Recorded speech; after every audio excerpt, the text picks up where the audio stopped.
Friends, welcome back.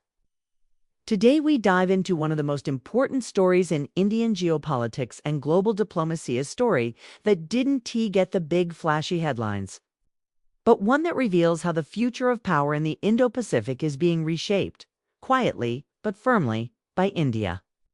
On September 16th, India made history at Papua New Guinea's 50th Independence Day celebration.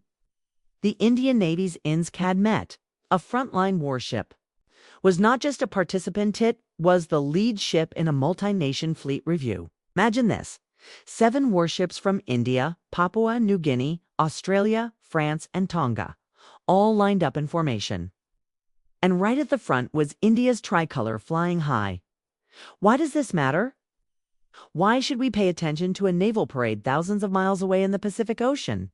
Because geopolitics today is being written not just in conference halls or summit speeches, but in the oceans. And India just wrote a new chapter. Let's start by understanding the event itself. Papua New Guinea, a Pacific island nation, was celebrating 50 years of independence. The country has been increasingly caught in the middle of great power rivalry. On one side, you have China, which has been pouring in loans, building ports, and expanding influence through what's known as debt diplomacy. On the other side, you have the United States and its allies trying to maintain a foothold in the Pacific. For a long time, India wasn't even considered a player in this region. India's navy operated largely in the Indian Ocean, protecting sea lanes from the Arabian Sea to the Bay of Bengal. But now, with INS Kadmatt's role in Port Moresby, India has signaled loud and clear: we are here, we are present, and we are partners for the Pacific. Now, what exactly is INS Kadmatt? This is not just any ship. It's an indigenously designed anti-submarine warfare corvette built in India under the Make in India initiative. It displaces about 3,500 tons, has stealth features, and is equipped with advanced sonar, torpedoes, and missiles designed to track and neutralize submarines. So, when INS Kadmatt leads a fleet review, it's not just symbolic. It shows India's defense manufacturing capability, India's growing naval confidence, and India's ability to project power far from its shores. But let's go deeper. What was the message India was sending? First, it was about partnership. India wasn't there alone. It was shoulder to shoulder with Australia, a member of the Quad, with France, which has territories in the Pacific, with Tonga, a small Pacific island nation, and, of course, with Papua New Guinea itself. Second, it was about values. India wasn't offering loans with strings attached or building ports that could later become military bases. Instead, it was offering security, partnership, and friendship. It was saying, we are here to work with you, not dominate you. Third, it was about strategy. By stepping into the Pacific, India is expanding its Act East policy. For years, India has been saying that the Indo-Pacific is one continuous region, stretching from Africa's east coast to America's west coast. By sending its warship to Papua New Guinea, India turned that theory into practice. Let's pause and visualize this moment.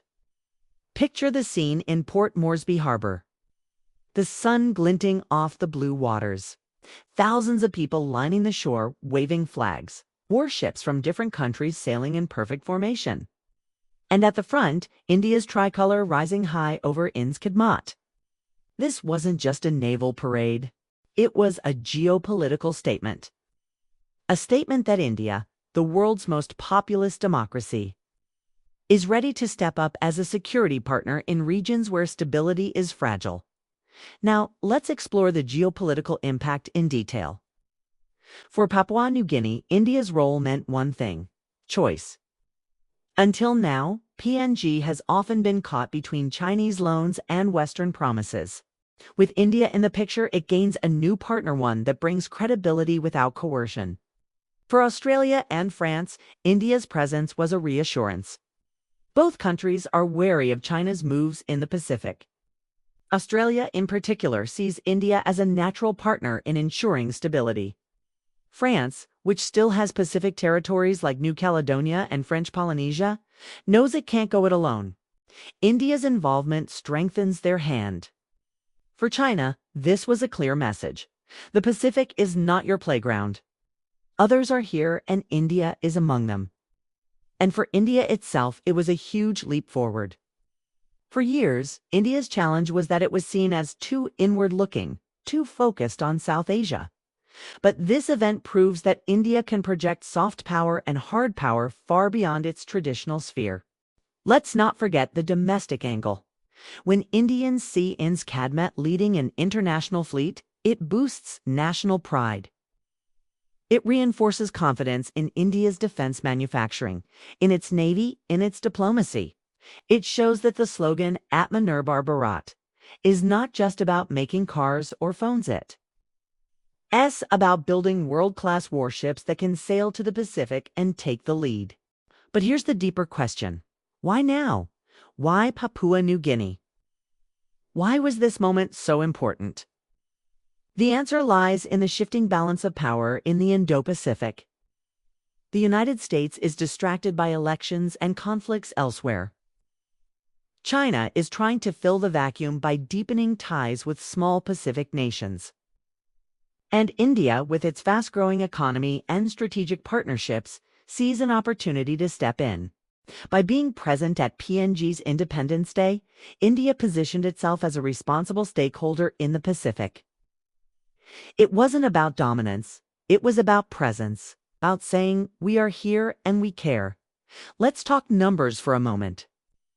In August, Papua New Guinea signed a defense cooperation agreement with the United States. It also hosted visits from Australia and New Zealand. Now, with India joining the picture, PNG has more diplomatic leverage than ever. India's naval diplomacy has been expanding too. Over the last 2 years, Indian ships have made goodwill visits to Fiji, Solomon Islands, New Caledonia, and even Hawaii. INS Kadmatt's presence in PNG is part of this broader pattern. Friends, this is why this story matters. Because the oceans are the future of geopolitics. Whoever controls the sea lanes controls the flow of energy, of trade, of security. And India has now shown that it intends to be a guardian of the seas, not